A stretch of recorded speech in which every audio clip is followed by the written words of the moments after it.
आस्वाद घ्यायचा. जय जय रामकृष्ण हरी. आज आषाढी एकादशी निमित्त या ठिकाणी खिचडीचा प्रसाद आहे सर्व दिंडीतील सेवेकरी वारकऱ्यांना. श्री क्षेत्र पंढरपूरहून आज खास आषाढी एकादशी निमित्त खिचडीची मेजवानी आज आपल्या मंडळीकडनं आहे. आपण पाहत आहात या ठिकाणी सुंदर अशी खिचडी या ठिकाणी आपल्याला प्रसाद म्हणून खायला मिळणार आहे. आणि खिचडी बरोबर गरम गरम आमटी सुद्धा आहे शेंगदाण्याची. 10-12 दिवसात पहिल्यांदाच असं गरम गरम फराळाचा आज आषाढी एकादशीमध्ये मिळत आहे. बटाट्याची भाजी आहे, बटाट्याची भाजी पण आहे. वा रे वा, स्वादिष्ट. आणि ज्यांनी खास याच्यामध्ये योगदान देऊन सुंदर असा स्वयंपाक बनवलेला आहे. तर थोडक्यात मुलाखत नंतर घेऊ का? आता सध्या घाई आहे, नंतर घेण्यात येईल. पण गरम गरम खिचडीचा मात्र या ठिकाणी सुगंध येतो आहे. सुंदर असा प्रसाद आज आषाढी एकादशी निमित्त श्री क्षेत्र पंढरपूर दिंडी आहे. श्री क्षेत्र चैतन्य कानिफनाथ महाराज ती श्री क्षेत्र मडी ते पंढरपूर दिंडीमध्ये आपण आता या ठिकाणी पाहत आहात. आषाढी एकादशी निमित्त गरम गरम खिचडीचा सर्वांना आस्वाद आहे. आणि आता मुलाखतीची वेळ नंतर घेण्यात येईल. ते घ्यायचे लगेच आहे. सांगा सर नाव तुमचं.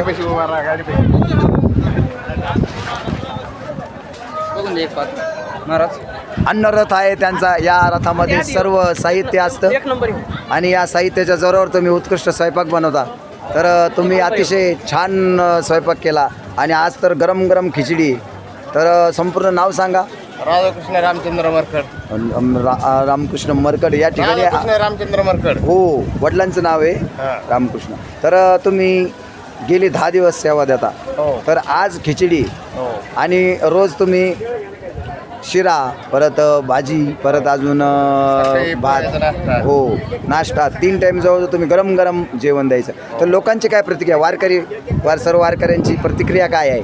अशी आहे का पुढच्या वर्षी अजून पब्लिक वाढावा. वा वा वा. हीच आमची इच्छा आहे. आणि तुम्ही हे जेवण इथून पुढं गरम गरम जेवण देता. तर तुमची फार धावपळ होते, कारण इथून आवरून पटकन पुढच्या गावाला जाऊन हे सगळं तिथं लावून स्वयंपाक सुरू करावा लागतो. वारकरी येऊपर्यंत, दिंडीपर्यंत तुमचं किती वेळ लागतो साधारण? साधारण किती वेळ लागतो? स्वयंपाक तयार. आणि हा किती वेळ लागतो त्या ठिकाणी दुसऱ्या ठिकाणी यायला? कमीत कमी 1 तास. आणि किती जणांचा स्वयंपाक बनवतो आपण? 500 माणसं स्वयंपाक, आणि तोही गरम गरम. एकदम गरम. हो. आणि खूप आनंद तुमच्या यामुळे सगळ्यांचं आरोग्य चांगलं राहतं. कुणालाही त्रास काही होत नाही, कारण युक्त आहार विहारस युक्त चेष्टस्य कर्मसु म्हणले माऊलींची ओवी. तुमचा आहार जर चांगला असेल तर सगळं. आणि तुम्ही एवढं गरम गरम जेवण. कानिफनाथ पायी 16. हो हो. इथून पुढं हो. पुढच्या वर्षी पुढच्या वर्षी शेवटपासून कानिफनाथ पायी 16 हा 2 रांगा पुढच्या वर्षी झाल्याच पाहिजे. वा वा वा वा. आणि अतिशय तुम्ही मन लावून स्वयंपाक करता, त्याच्यामुळं आनंद होतो आणि कुणालाच काही त्रास होत नाही आहे. हो, शिस्तबद्ध चालतात आणि काहीच त्रास आरोग्याच्या दृष्टीने आहार महत्त्वाचा असतो, तो आहार तुम्ही देतात.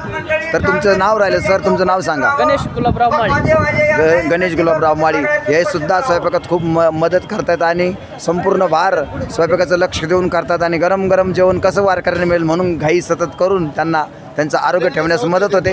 धन्यवाद. तुम्ही आमच्या यूट्यूब चॅनलला मुलाखत दिली आणि